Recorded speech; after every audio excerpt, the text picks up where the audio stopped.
Bismillahirrahmanirrahim.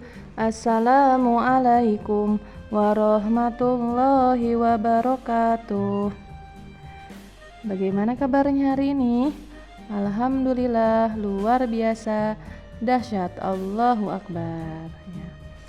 Alhamdulillah ya, kita masih diberikan kesehatan ya, sehingga kita bisa belajar kembali ya.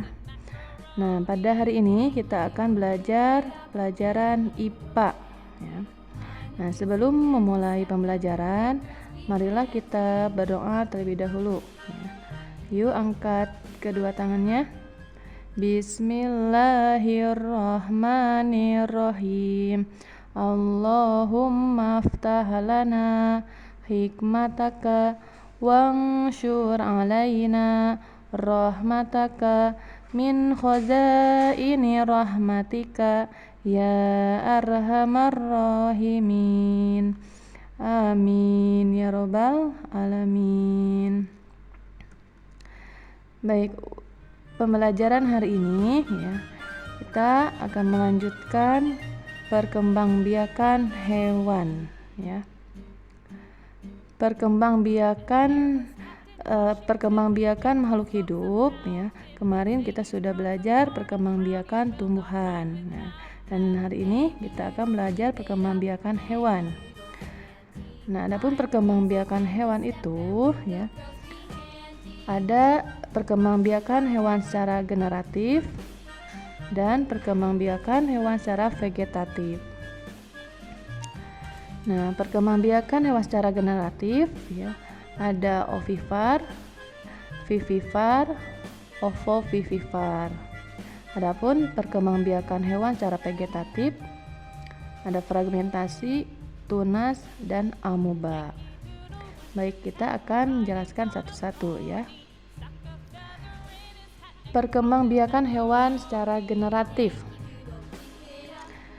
Nah, perkembangbiakan hewan secara generatif ya, pada hewan itu melibatkan induk jantan dan induk betina ya.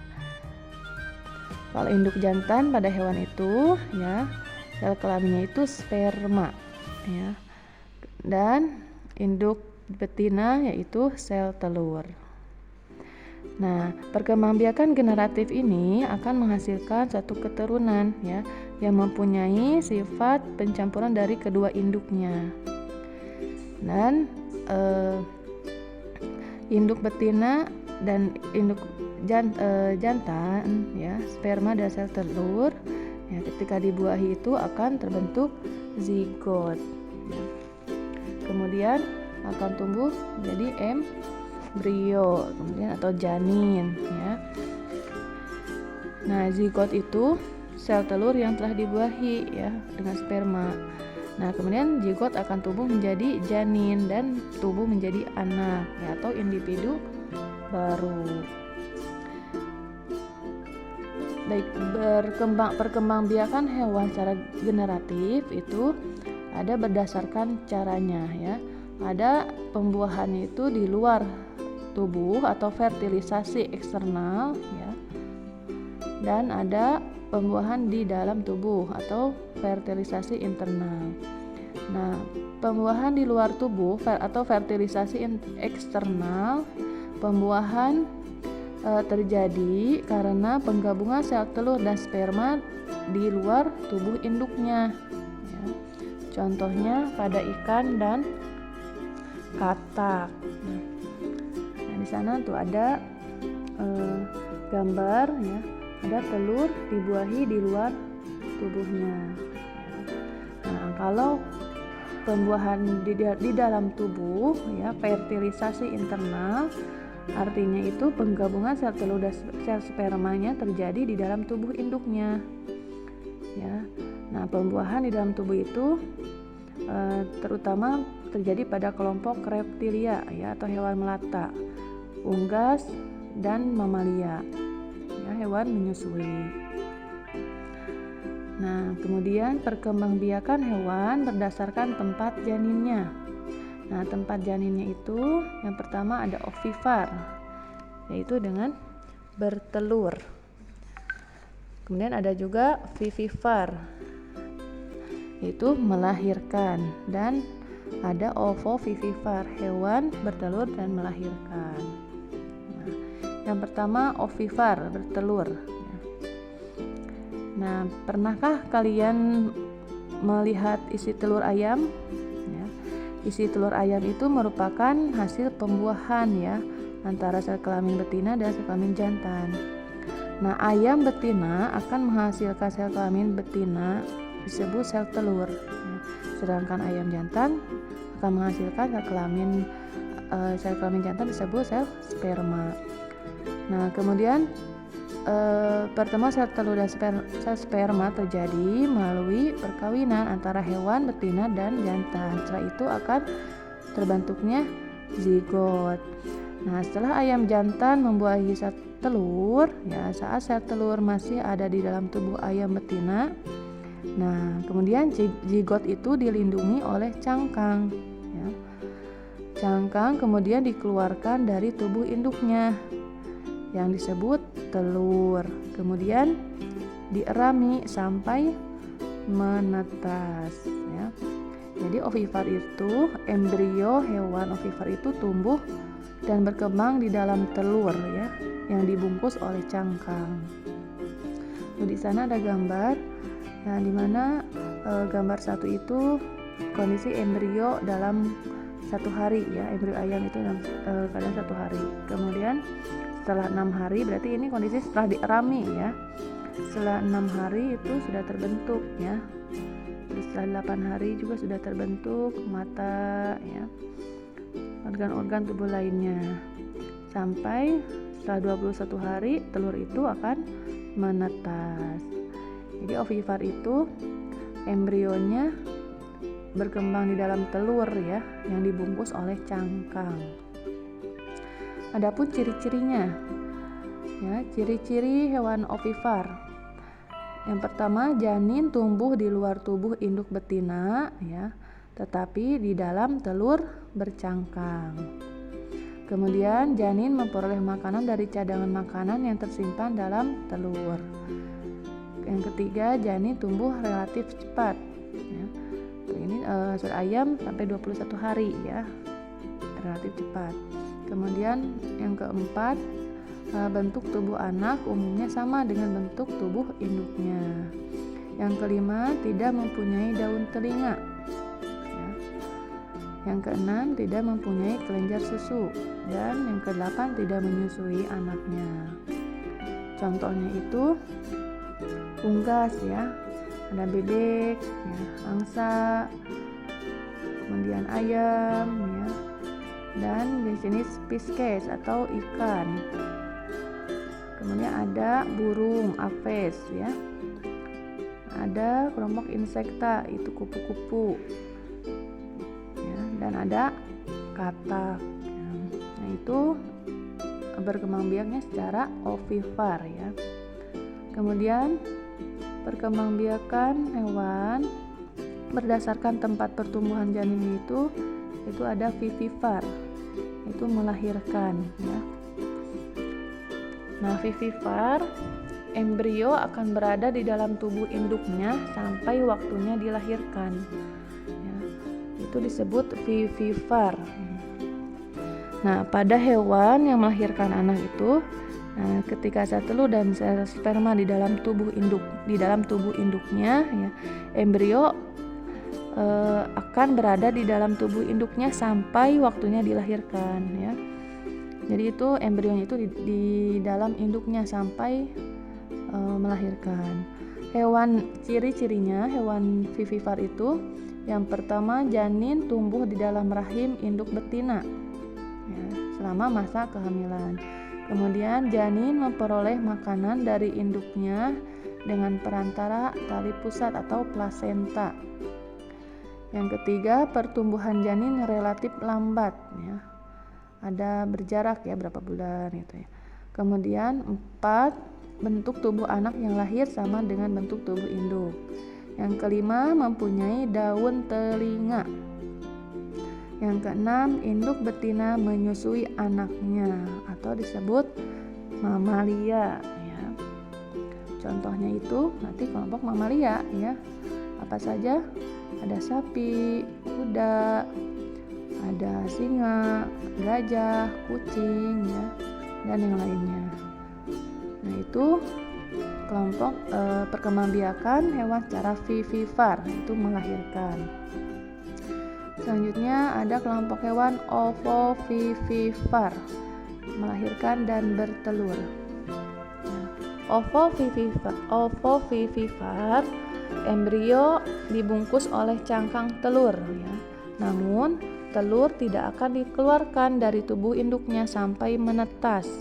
Kemudian anak hewan dikeluarkan dari tubuh induk seperti melahirkan ya. Nah, itu hewan ovovivipar ya.